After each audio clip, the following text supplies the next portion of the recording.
Hey guys, first off, I should apologise for there not being a video even though there's been so much to talk about lately. From the insanity and stupidity of hashtag manslamming to the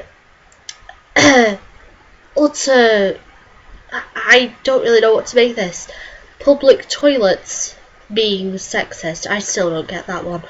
I laugh at it because it's so stupid, but I don't get it. And then there was the horror that happened in France where Charlie Hebdo drew a cartoon drawing of the Islamic prophet Muhammad, and then 12 people died, 11 injured, and I myself had to step back a bit because if I didn't and I actually talked about it, all you would be getting in that video would be a string of insults and it would make no sense. My opinion on the whole thing is that this proves that Islam is not only, you can't call them extremist Muslims anymore.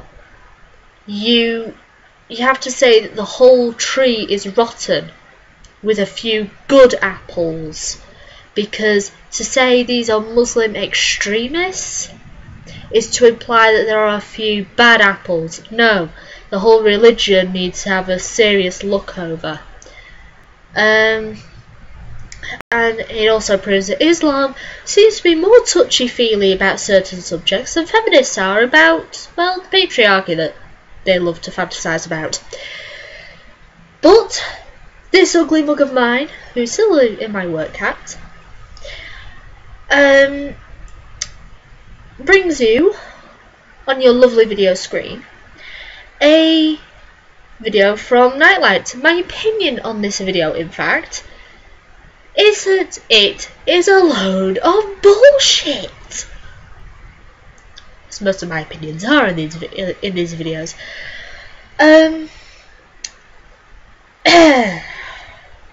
Nightlight have released a new segment in their news, and it's all about Gamergate, or what the narrative declares Gamergate to be. I was angry at this video as well as laughing my ass off. First off, who did they talk to? Anita, Sarkeesian, and Brianna. Woo! Oh my god! When are they going to get it through their thick skulls that Brianna Woo and Anita Sarkeesian have nothing to do with Gamergate? We want them out of Gamergate. But let me say what they tried to spin the narrative, or what they tried to say about Gamergate. They started off by saying that, or by showing that Anita Sarkeesian has to be paraded about in armed vehicles or by an armed guard because she has received threats of violence and rape because she talks about video games. She even has to be, or the one that they showed in the video was her first public appearance instead of the Utah event, which I must add, they said there was nothing to worry about. They said that the threat was non-credible, and they were always trying to get in touch with Anita Sarkeesian's agent, and she wanted nothing to do with it. Anita Sarkeesian has just taken this opportunity, in my opinion, to literally say, woe is me, woe is me, I'm such a victim, oh! Sorry, I get over dramatic. But that's what she's doing. She's taking this opportunity to be over dramatic. Let's get back on topic.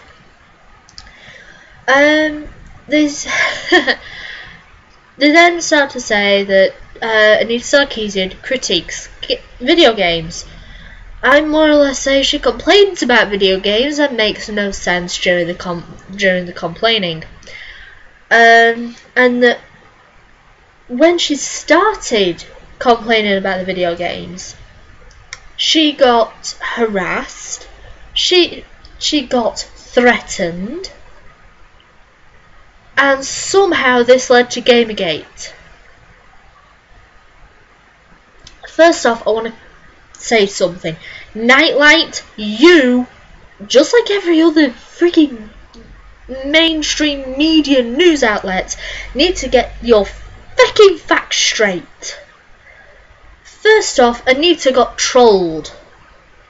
And because she's running an agenda, and because she wanted more frigging money than the 6,000 that she wanted, she pled that she was getting harassed by male gamers, even though she was just getting trolled at first, like everybody does. I've got trolled a few times. Yet do I friggin' complain about it? No! People want to troll about me, go ahead. I don't give a damn. But, you know, she got trolled.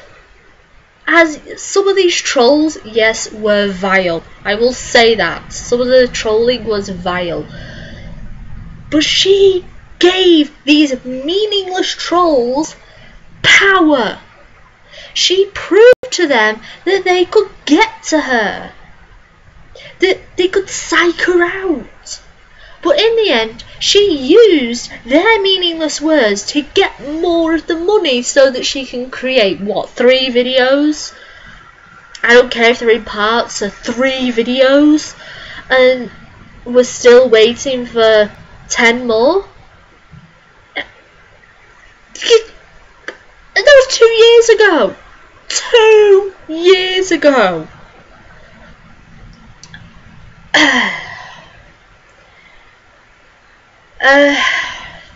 Sorry, just calm it down a moment. But she gave the trolls power.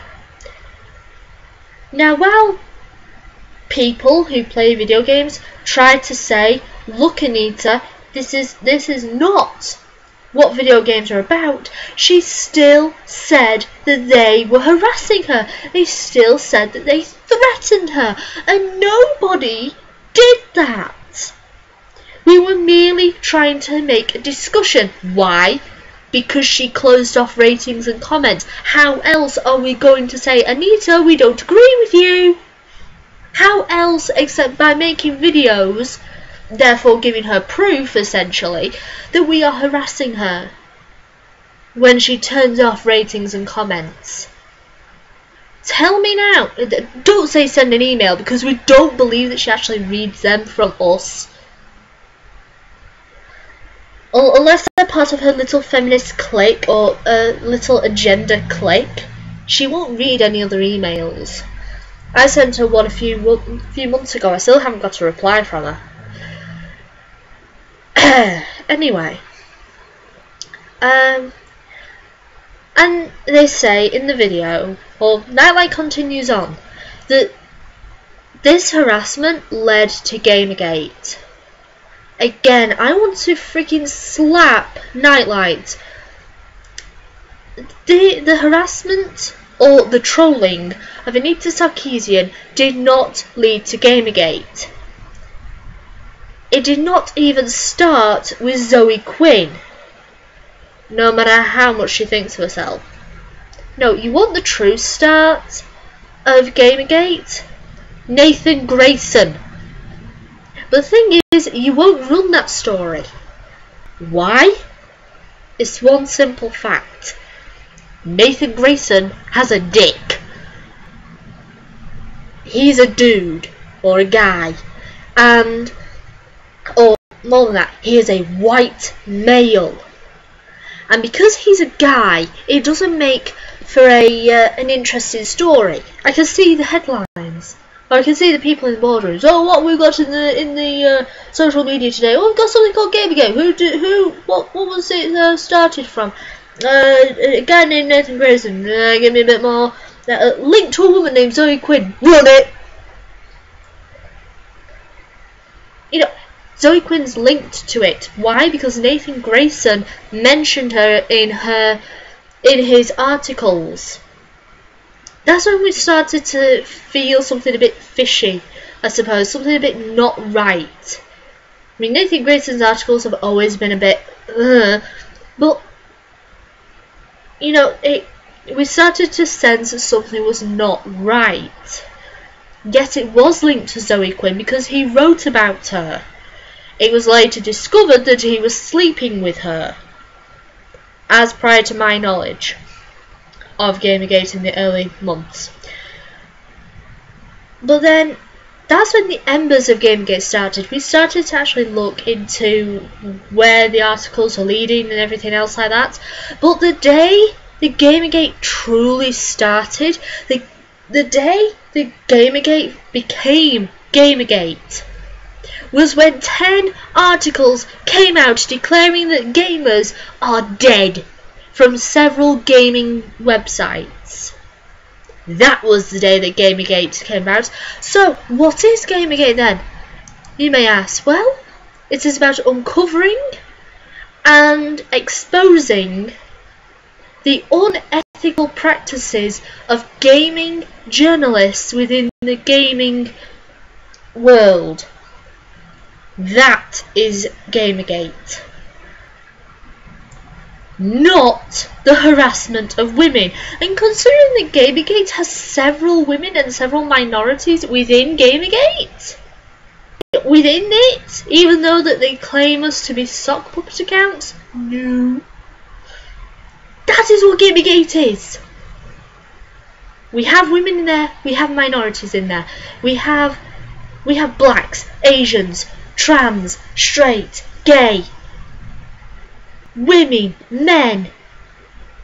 We have loads of people. And we are uncovering unethical practices within the gaming journalistic sphere. Not the harassment of women. And that is what they seem to push throughout the rest of the video, is that they push that Gamergate is just male gamers. They don't even consider women gamers who are in Gamergate, but they push the narrative that male gamers are attacking women like Anita Sarkeesian and Brianna who did appear. And my God, she has not left that so-called hotel room. She's at home. And she says that it was a terrorist attack on women. I wouldn't say terror because it's not even Gamergate harassing you, Brianna. It's not even Gamergate harassing Anita Sarkeesian. It is in fact, on both sides, possible trolls and sock puppet accounts. Yeah, I said it. Brianna and Anita Sarkeesian, you have sock puppet accounts to simply dish out harassment whenever you need it. But I think the creme de la creme in this whole situation is, in the whole video, they only ever mention one game. And it's a game that Anita knows off by heart and was the only one she could name on the Colbert Show. Grand Theft Auto 5. My God, Rockstar were going, we've got more publicism. We're in the news again. You know, they must be going, how the hell is our game getting so much press? Because apparently we run over women. Isn't that optional? Of course it is. Then why that? Because feminists. We need to give them credit. You know, I can just see that happening at Rockstar for some reason. But GTA. They focus on GTA again. You know, they say that that you have the option to run over the prostitutes. Now the key word there is option. You don't need to. It is player choice, and I think they freaking forget that, especially Anita. The interview her a bit more. She starts to say like the background decorations, women objectivity, object-subject dichotomy. I've watched her videos too many times, but she starts saying that this is so that the games are a lot grittier. Well, when you're dealing with a modern day aspect of a game and not say fantasy or sci-fi, you are going to have to deal with certain real problems or social issues or basic society. So yes, there's going to be sex workers.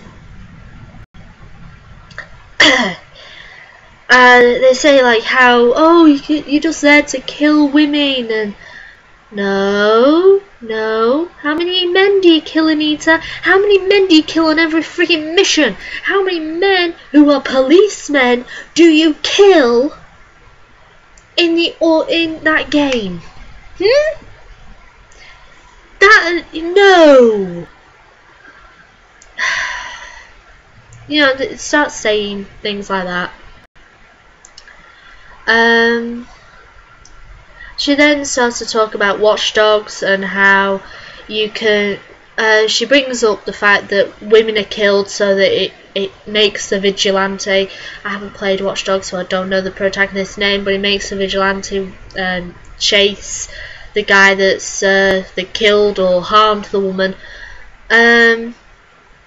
No, Anita, you can't. I think you can actually interrupt that guy before he kills the woman.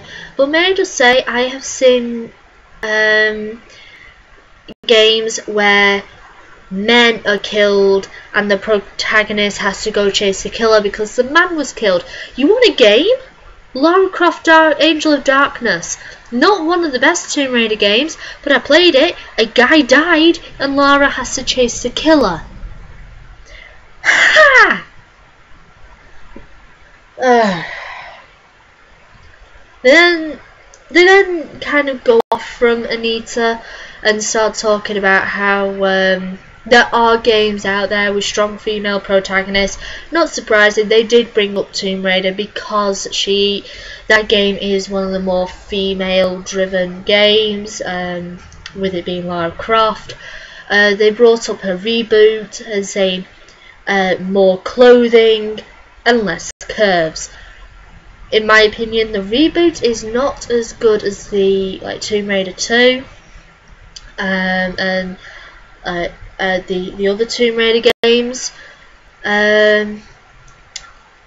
especially the one where I really like the one where she's going after the sword of Camelot, Excalibur. I really like that game. But just because she has more curves and less clothing, does that mean that I don't like Lara? No, I actually prefer the previous Lara to the reboot. I understand that in the reboot she's a lot younger, but I actually kind of miss the fact that she wasn't in the short shorts and the tank top and had bigger boobs and really nice curves. I kind of miss that because that was iconic of Lara as well. But then again, she is younger. She's got to trim up a bit. So I prefer classic Lara to reboot Lara. But anyway, they start saying like how there are more games that are more driven to the female demographic, but the gaming world is still a male-dominated space. Oh, I wonder why it's male-dominated. Because more men, no matter how many numbers you fling at the screen with your fancy graphics, Nightlight. Excuse me. It is a male-dominated space. They only show about 3 numbers in general. They say that 37% of gamers are women, while 17% of gamers are teenage boys.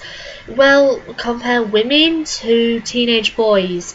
But then what about the men, the grown-up men, and compare that to teenage girls then?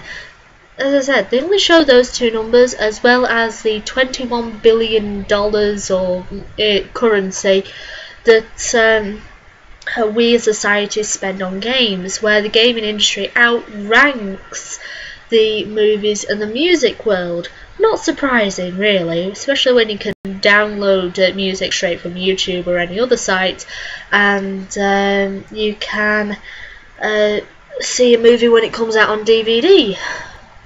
Or pirate it, or whatever. Not that I support piracy, but that's what people do sometimes.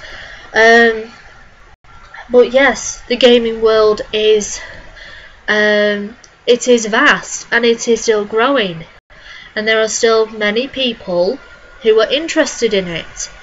But not surprisingly, it is still male dominated.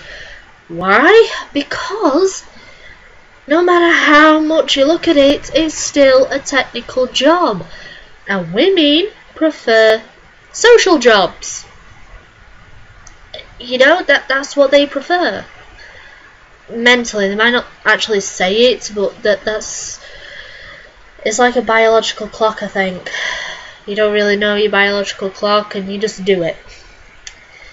You know, but that's what I'm saying, is the fact that even though there are still women who are trying to push it forward within the gaming industry, there still aren't that many women trying to push forward in the gaming industry. So, the whole video itself from Nightlight is a load of bullshit, because it's saying that the whole Gamergate movement is about the harassment of women, and it is not. And they're trying to still push this narrative even after all this time, and they're just doing that with the help of Brianna and Anita Sarkeesian, which really they shouldn't, because they have nothing to do with Gamergate at all. No matter how much they try and literally wave the flag of anti-Gamergate, and how much they say, oh, we're being harassed by Gamergate, they're not part of it. Then Anita is not a critic, no matter how pretty you dress it up. And Brianna is somehow, sometime or other, going to get her game out. When she comes out of hiding. And we're still waiting for the 10 other videos from Anita Sarkeesian. But anyway. At the end, they do show a gamer who runs at a game store who doesn't agree with Gamergate on the harassment, but then again, Gamergate polices its own. There are people who say, if Gamergate's getting out of hand, they go, whoa there, calm your horses. But he doesn't agree with the harassment side of Gamergate, if there is any. But he believes that Anita Sarkeesian, like so many other gamers, is complaining about something that's really a non-issue.